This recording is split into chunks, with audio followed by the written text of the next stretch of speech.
Dans le souci d'être proche de ses fils qui sont malades ou encore en repos, le père évêque, Monseigneur José-Claude Mbumbimbamba, a jugé bon de communier avec le prêtre de la communauté Monseigneur Tsumbu située dans la commune de Kabondo. Quelques fidèles de la paroisse Saint-Charles-Luanga Kabondo ont répondu favorablement à ces rendez-vous dominical. Dans son homélie, l'ordinaire du lieu se référait aux saintes écritures du jour. Le 3P à suivre pour nous exercer durant ce temps, c'est d'abord la prière, la pénitence et enfin le partage. Mais pour ça, la paix, il y a un cas de la prière. Parce que toi, là, on est tout à fait, il y a un partage. La puissance à de Yahweh il partage avec les gars. Quand il y a un sabre qui est battu, il est jeune, il est dans une maison. Il y a quelqu'un qui a une main pour t'attendre. Il y a quelques cousines dans le boulama. Kukakula partage. Il y a un jeune qui a les gars. Na kukuza kasi kayani. Et tout ça, il y a quelques, vous savez, des longues années. Attends, mais quand même, ça aussi, il y a un centre que vous avez Zambi, il y a un Zoutou, on a l'âge de Koubena. Il y a que vous savez, tout le monde a Moutindo. La mercredi décembre, ça se savait tout. Je ne sais pas. Mais quel d'autre me dit que vous avez il dit tout ça, on a dit, boubou, qu'est-ce que tu as fait? Il a mis que quiz, souffrance que quiz, passe, que bon, il y a une, il y a une, soudika, quand on a que paye, ma bonne, tu vas donner dans ça. Et même ça me santé. Il capte ça. Pédia, il y a une soudika, ça, mon bête, qui est le bateau. La messe a poursuivi son rythme normal. C'est dans un climat de prière que cette messe s'est clôturée dans ces coins du diocèse.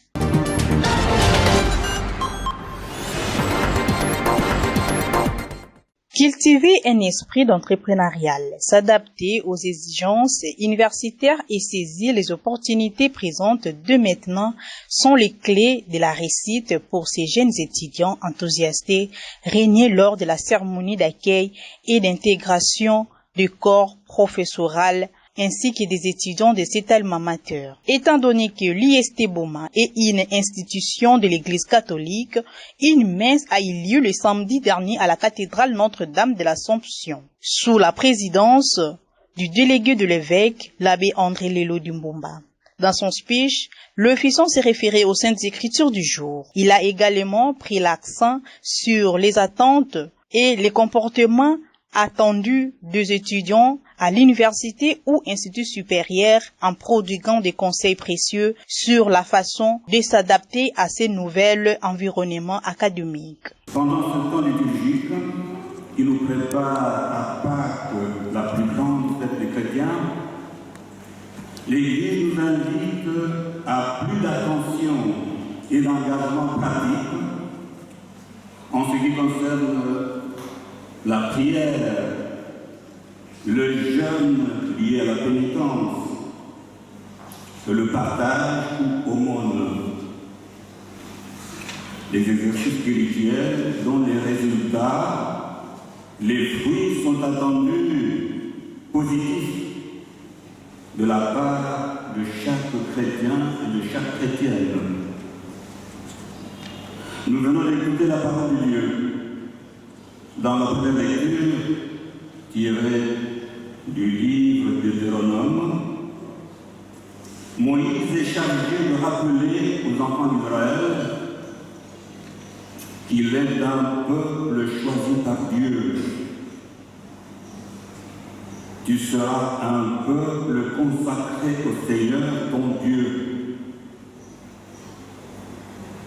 À nous, l'Église, les autres chrétiens, qui se retrouvent ici avec nous, à nous les anciens, à vous les nouveaux venus à l'IST Boma, vient aussi demander d'être un peuple consacré au Seigneur Dieu. Puis avant la fin de la messe, l'on a enregistré quelques mots. D'abord du représentant des étudiants et ensuite du représentant de l'évêque. Nous voici à un jour solennel où tous nous sommes remplis d'allégresse sous un climat tendre. Nous remercions l'Éternel Dieu Tout-Puissant qui nous a assistés dans toutes les planifications de cet événement. Qu'il soit loué à jamais. C'est donc le moment favorable qui nous est offert à réfléchir davantage, nous étudiants futurs cadres de la société, à cette période critique que traverse notre pays face aux différentes difficultés. Nul n'est ignorant que l'espoir d'une nation, d'une communauté repose sur sa jeunesse. C'est bien nous, étudiants futurs cadres, qui auront la responsabilité de construire une nation prospère. Cette responsabilité doit donc commencer dès maintenant en valorisant nos valeurs culturelles et intellectuelles. En guise d'encouragement, l'IST a remis quelques cadeaux aux étudiants qui ont distingué pour l'année académique 2023-2024.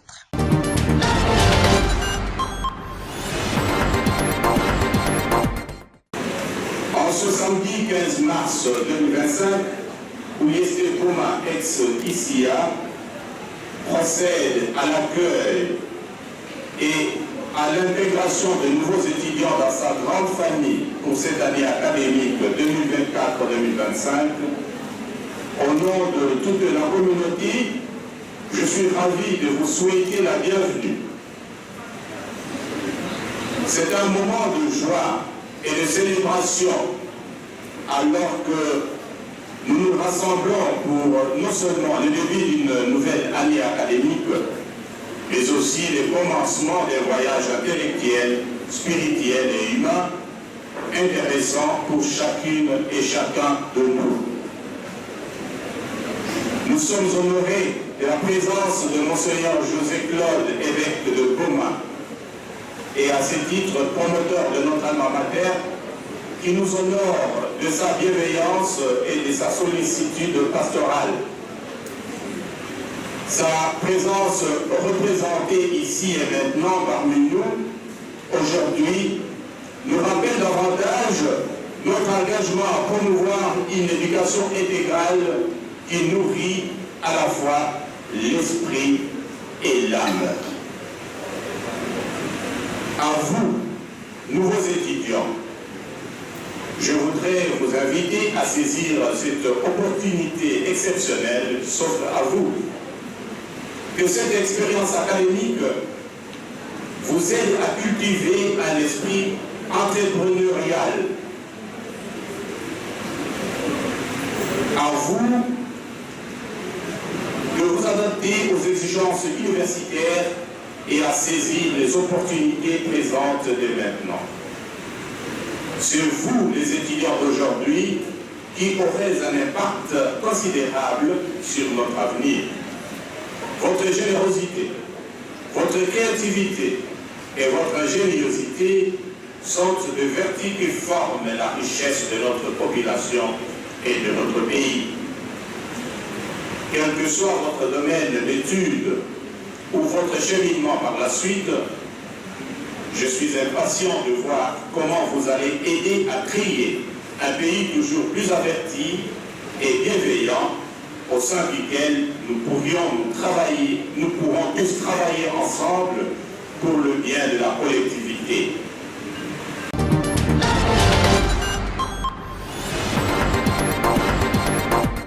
Animé par l'abbé Roger Pobanzao, chargé de la spiritualité au grand séminaire provincial abbé Philippe Nguidi, nourrir sur la nécessité des conversions et espérances. Tel est le thème exploité par l'orateur du jour qui a rappelé les participants que le temps des carême est un moment fort où tout chrétien se prépare pour la célébration de la Pâque qui est le point culminant de l'année liturgique en raison de sa signification et de son importance dans l'Église. L'orateur a invité ses prêtres religieux et religieuses d'ouvrir leur cœur pendant ces moments spirituels qui nous rappellent que nous sommes poussière et que c'est à la poussière que nous retournerons, et pour nous préparer à retourner à la poussière, nous sommes appelés à la conversion et à la repentance afin de nous rapprocher de Dieu et de marcher avec le Christ. Une célébration eucharistique a sanctionné cette activité religieuse. L'homélie de l'abbé Roger Pouba.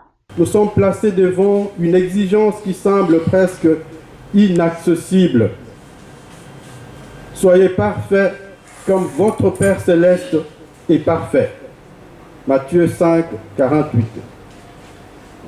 Cette parole de Jésus pourrait nous laisser perplexes, car qui peut se prétendre parfait? Et pourtant, c'est bien l'appel de l'Évangile. Et dans la première lecture, Moïse nous rappelle au peuple d'Israël qu'il a été choisi par Dieu pour être un peuple saint mis à part, fidèle au commandement du Seigneur. Il ne s'agit pas d'un privilège à revendiquer, mais d'une responsabilité à vivre. Dieu nous choisit, non pas pour nous isoler, mais pour nous rendre signe de sa présence au monde.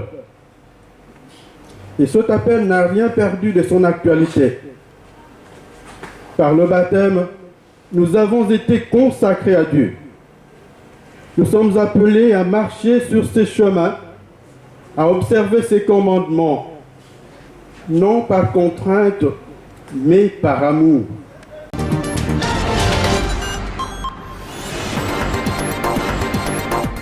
Il faut dire que lorsqu'on m'a demandé de prêcher cette récollection, j'ai cherché un thème. Je me disais, qu'est-ce qu'il faut dire aux prêtres, religieux et religieuses en ce temps de carême? Et finalement, je crois que c'est quand même l'Esprit Saint qui nous a inspirés. Et je me suis dit, mais cette année, c'est l'année de l'espérance. Et en même temps, le temps de carême, c'est aussi un temps d'espérance. Hein, l'espérance du triomphe, n'est-ce pas, de la vie sur la mort, hein, de l'amour sur la haine. Je me suis finalement dit que c'était nécessaire de parler de l'espérance. C'est ainsi que j'ai intitulé la récollection qu'on vient d'avoir tout à l'heure, « Vous êtes tous visages d'espérance ». Et donc, je disais aux prêtres, religieux et religieuses qui étaient là, que nous sommes appelés à pouvoir apporter l'espérance à nos frères, à nos sœurs, en ce moment difficile, hein, où notre pays, le monde est confronté à tant d'inquiétudes, hein, guerre, crise sociale, crise économique, morale, spirituelle. Et donc, nous avons l'obligation et la mission, le devoir de pouvoir apporter l'espérance à nos frères et à nos sœurs pour le relever, le raffermir, et nous-mêmes aussi, autour de nous, entre nous. Nous en avons besoin. Et cette espérance qui nous donne la force d'agir, d'avancer. L'espérance, il faut que nous nous laissions d'abord transformer par Dieu lui-même, par le regard du Christ qui ne nous condamne pas. C'est cela qui peut nous donner nous-mêmes la force de pouvoir être véritablement ce visage d'espérance auprès de nos frères et nos sœurs, dans nos communautés respectives, dans notre Église et dans le monde.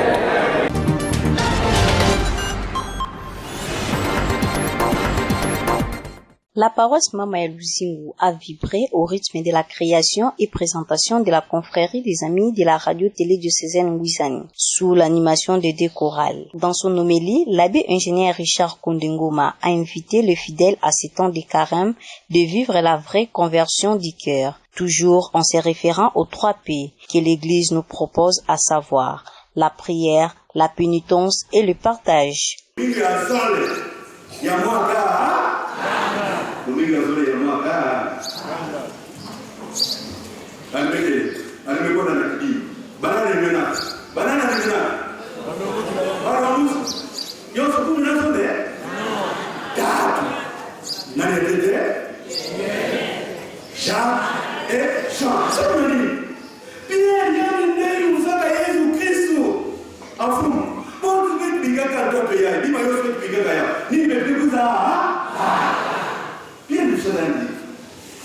Jacques Samonti, mon qui a le temps de pousser le relatement. Finissez pas. Jean, c'est le disciple qui l'aimait. Il y a un autre qui a dit la réunion de question là à faire. Il y a un autre qui a dit il y a ma bonne dit. Allez nous après ça. Vous savez la guerre. When the una weka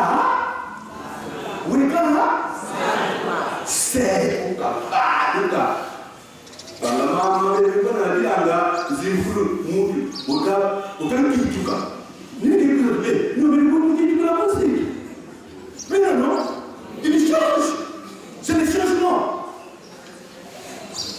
Il est responsabilisé. Au cas, nous c'est au cas. Amen. Amen.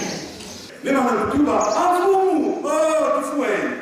Et les fois avec toi, alors, et que nous en sommes à table, il nous donne.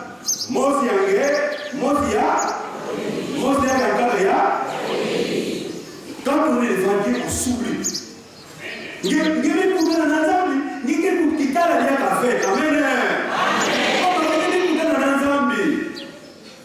Voilà la réponse.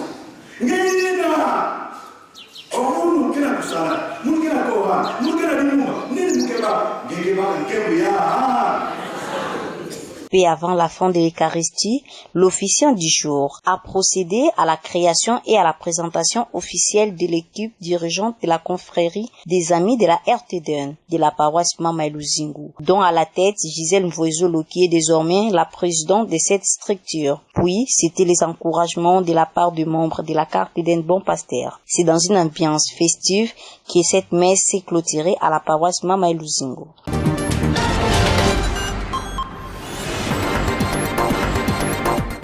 Après Bon Pasteur et Mama Luzingu est venu le tour de la paroisse Saint-Sacrement Bomasaïko. L'équipe de la RTDN, accompagnée du directeur des programmes de cette chaîne d'évangélisation, est allée sensibiliser les fidèles de cette communauté chrétienne à s'adhérer massivement à la confrérie des Amis de la radio-télévision de Nguizani, RTDN en sigle. En ce deuxième semaine de carême, l'officiant du jour a invité les chrétiens à être miséricordieux comme le Père est miséricordieux.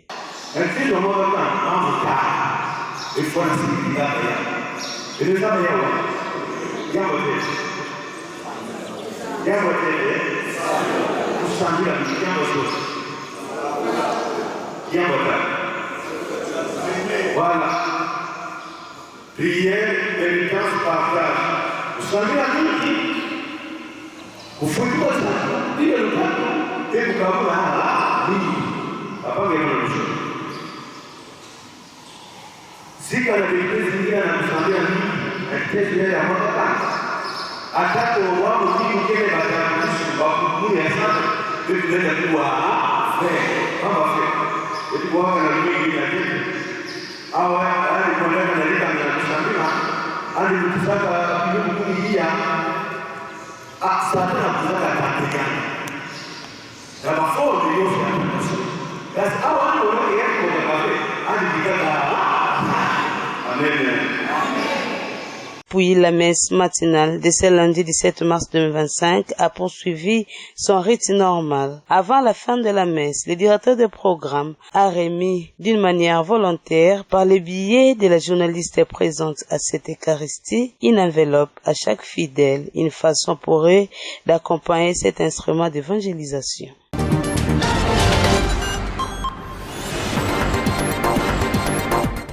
Le 19 mars, l'église fête Saint-Joseph, l'époux de la Vierge Marie et père adoptif de Jésus. Il est aussi le patron de l'église universelle. Au doyenné de Boma, c'est la paroisse Christ-Roi Boma-Kalamou qui a vibré au rythme de la solennité de Saint-Joseph, fête patronale des frères de Saint-Joseph de Boma. 10 heures, début de l'Eucharistie, agrémenté par la chorale Saint-Joseph.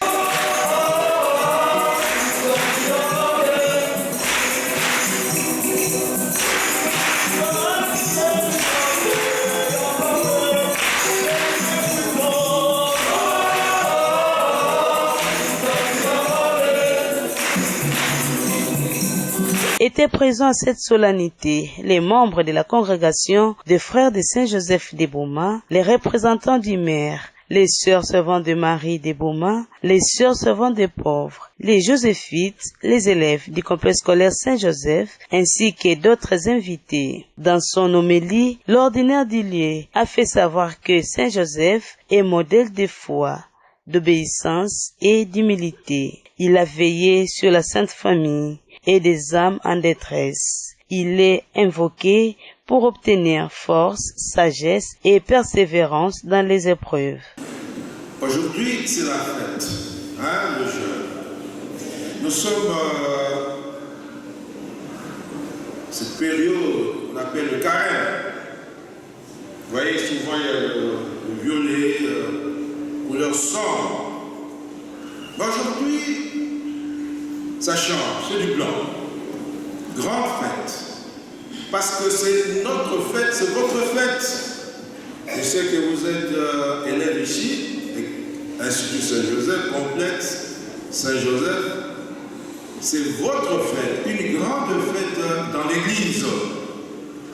Nous avons même chanté les Gloria, parce que c'est la fête de Saint-Joseph qui est le l'époux de la bienheureuse Vierge Marie. C'est aussi notre patron.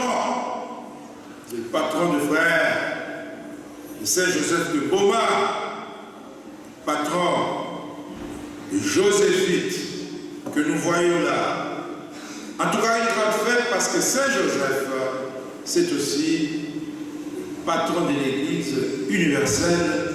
C'est notre patron à nous tous et notre modèle.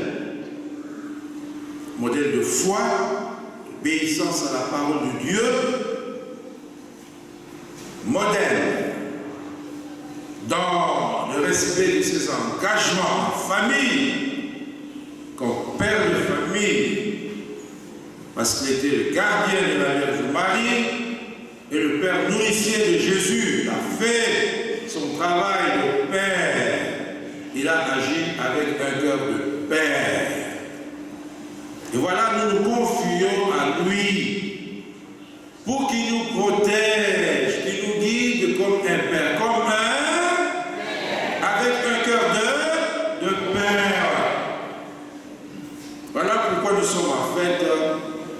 Voilà pourquoi nous allons demander son intercession pour que, comme font le bon papa, lui, il est notre Père qui nous protège, comme il a fait à l'endroit de Jésus. Puis la messe a poursuivi son rythme normal. Au chapitre des discours, les supérieurs généraux de la congrégation des frères de Saint-Joseph de Beaumont, les révérends frères Damas Nzouzi, n'a pas manqué de remercier l'autorité diocésaine. Peu avant la fin de l'Eucharistie, les frères de Saint-Joseph de Beaumont ont entonné l'hymne de leur congrégation.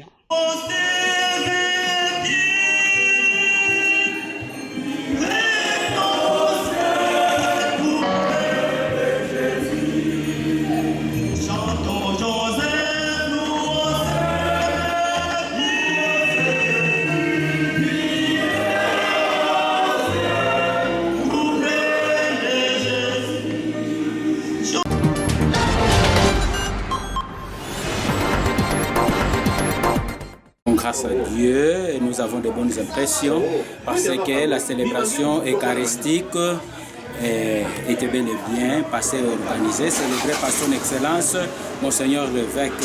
Et nous sommes aussi dans la joie de recevoir dans notre communauté nos invités. Saint-Joseph, notre patron, et notre patron à nous tous, parce qu'il est le modèle et le protecteur de l'Église universelle. Et c'est comme cela que par notre mot, nous avons invité les uns les autres à ce que nous puissions imiter, incarner le vertu de notre saint patron, Saint Joseph. En tout cas, nous disons bonne dévotion, bonne fête à tous les membres de l'Église, puisque Saint Joseph est notre patron à nous tous. Qu'il intercède pour nous, pour que tout ce que nous vivons tous ces derniers temps, des incompréhensions, des guerres, que Saint Joseph intercède pour nous afin que la paix revienne dans notre pays, dans notre diocèse et dans le monde entier.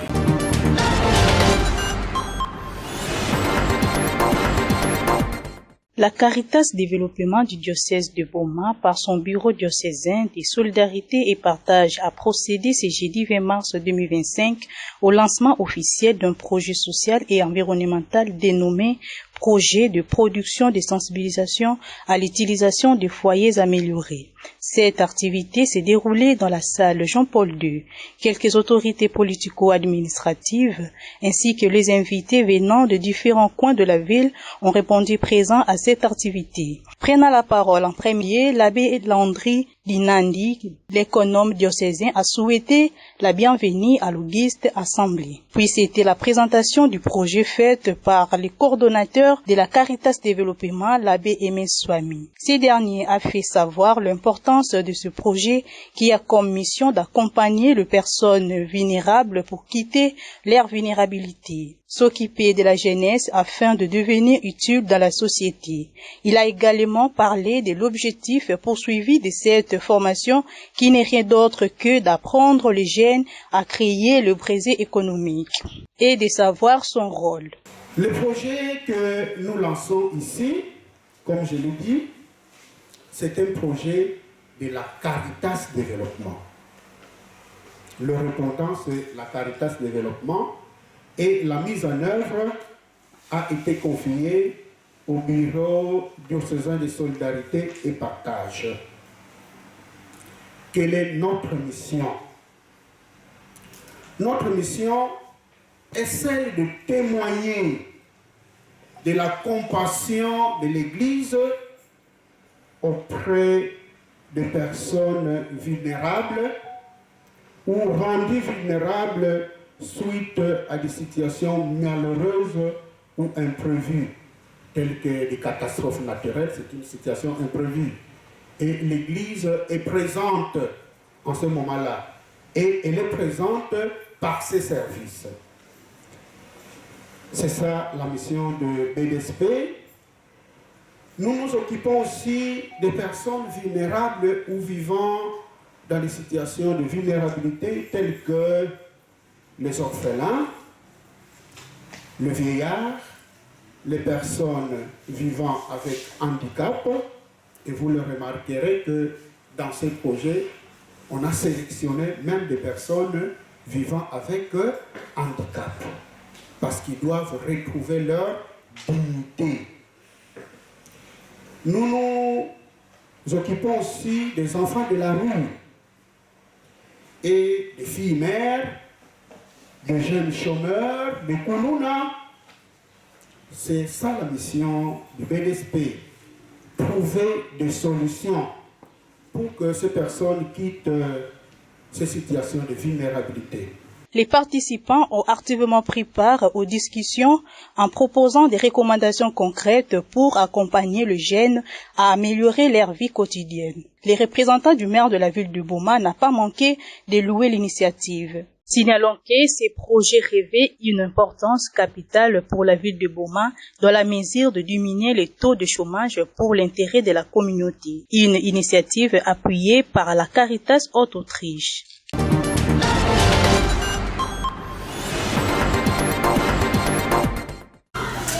Je rends grâce à Dieu qui a permis que je sois là. Mes remerciements d'abord s'adressent à la Caritas Développement de Boma qui a initié le projet. Et nous remercions également Caritas Haute-Autriche qui a appuyé ces projets. Pourquoi le remerciement à ces gens-là? Comme responsable diocésain de la jeunesse, c'est un plus dans notre encadrement des jeunes. Les jeunes sont là, ils sont dans la rue, ils sont dans le banditisme. Caritas a pensé qu'on peut prendre ces jeunes pour le recadrer, leur apprendre un métier, le métier tel qu'on l'a exposé. Le travail qu'il faut faire, c'est un travail sur l'aspect social. On récupère les enfants pour donner une autre morale et leur apprendre un métier. Sur l'aspect économique, on va économiser les dépenses et pour celui qui achète, il va économiser parce qu'il ne va pas beaucoup dépenser. Et pour les jeunes qui vont apprendre le métier, en même temps, ils vont apprendre et ils vont produire.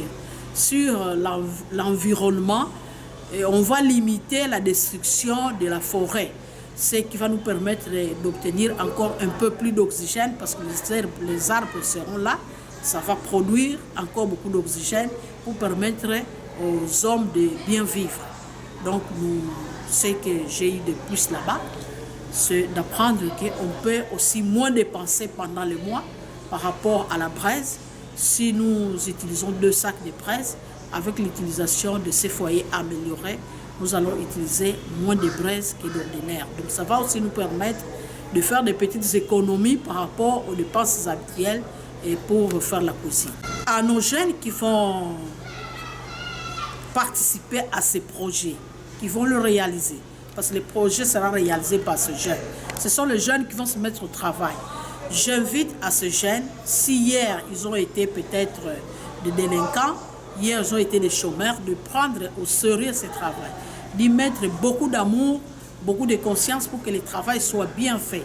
Et alors, tout quand ils vont apprendre ce travail, qu'ils puissent aussi apprendre à d'autres jeunes. Parce que si aujourd'hui nous allons apprendre à 150 jeunes, quand ces jeunes-là vont se mettre au travail pour apprendre aux autres jeunes, au bout d'1 mois, 2 mois ou 3 mois, nous aurons formé plus de jeunes et on aura réduit le chômage auprès de ces jeunes-là. En plus, par rapport à l'économie, quand plusieurs jeunes vont apprendre, plusieurs foyers qui vont bénéficier de ce matériel qu'on va mettre à leur disposition vont faire plus d'économies et réduire la crise dans leur foyer.